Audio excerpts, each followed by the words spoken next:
یہ مغالطہ رفع ہو جائے کہ ہم مومن ہیں، سب سے بڑی غلطی یہی ہے، ہم مومن نہیں ہیں۔ ہمارے پاس ایک موروثی عقیدہ ہے، صرف ایمان شے دیگر ہے۔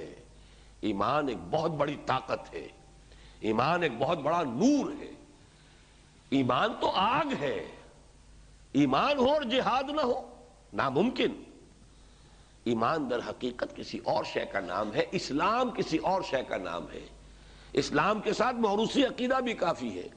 اسی لیے یہ آیت جو ہے قالت الاعراب آمنا قل لم تؤمنوا ولکن قولوا اسلمنا ولما يدخل الايمان في قلوبكم، یہ بدو کہہ رہے ہیں ہم ایمان لے آئے، نبی ان سے کہہ دیجئے تم ایمان ہرگز نہیں لائے ہو، یہ کہہ سکتے ہو ہم اسلام لے آئے، اور ایمان تو ابھی تک تمہارے دلوں میں داخل بھی نہیں ہوا۔ ہماری عظیم اکثریت کا حال یہ ہے۔ ہم اس لیے مسلمان ہیں کہ ہم مسلمان والدین کے گھر پیدا ہو گئے،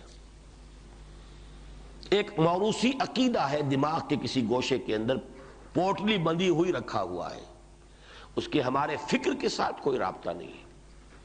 ہماری اصل ویلیوز جو ہیں، اقدار جس سے کہ ہمارا جو طرز عمل ہے وہ طے ہوتا ہے، اس سے اس کا کوئی تعلق نہیں۔ الا ماشاءاللہ، الا ماشاءاللہ، الا ماشاءاللہ، قدر قلیل تعداد، وقلیلا ما ہم، بہت کم۔ ورنہ اکثر و بیشتر کا حال یہ ہے ہم مسلمان ہیں، یہ بھی اللہ کا بڑا فضل ہے کہ اللہ نے ہمیں مسلمانوں کے گھر میں پیدا کر دیا، ورنہ خدا نہ خواستہ کسی ہندو کے ہاں پیدائش ہو گئی ہوتی یا کسی عیسائی کے ہاں، تو ہم میں سے کتنے ہوتے جو ایمان قبول کر لیتے۔ اسی سے جائزہ لے لیجیے۔ اور پھر جو آیت اگلی ہے جس میں کہ پھر ایمان کو ڈیفائن کیا گیا، انما المؤمنون الذين آمنوا بالله ورسوله ثم لم يرتابوا وجاهدوا باموالهم وانفسهم في سبيل الله، مومن تو صرف وہ ہیں جو ایمان لائے اللہ پر، اس کے رسول پر، پھر شک میں ہرگز نہیں پڑے۔ یقین پیدا کرے ناداں یقین سے ہاتھ آتی ہے، وہ درویشی کے جس کے سامنے جھکتی ہے فغفوری، کنوکشن، یقین۔ ثم لم يرتابوا وجاهدوا باموالهم وانفسهم في سبيل الله، اور پھر وہ جہاد کرتے ہیں اپنی جانوں اور مالوں کے ساتھ اللہ کی راہ میں۔ ایمان اور جہاد لازم و ملزوم، ناممکن ہے کہ ایمان ہو اور جہاد نہ ہو۔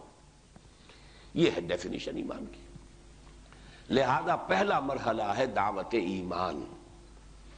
اسی لیے سورہ نساء میں فرمایا گیا ہے آیت 136 میں، یا ایھا الذین آمنوا آمنوا باللہ ورسولہ والکتاب الذی نزل علی رسولہ والکتاب الذی انزل من قبل، اے ایمان والو ایمان لاؤ اللہ پر اور اس کے رسول پر، اور اس کتاب پر جو اس نے اپنے رسول پر نازل فرمائی، اور اس کتاب پر بھی جو اس نے پہلے نازل فرمائی تھی۔ ایمان والو ایمان لاؤ۔ ایک قانونی ایمان ہے، موروثی ایمان ہے، ایک عقیدہ ہے جو اسلام کی بنیاد ہے، وہ تمہیں حاصل ہے، لیکن وہ حقیقی ایمان وہ شے دیگر ہے، اس کی تحصیل کرو، اس کو حاصل کرنے کی کوشش کرو۔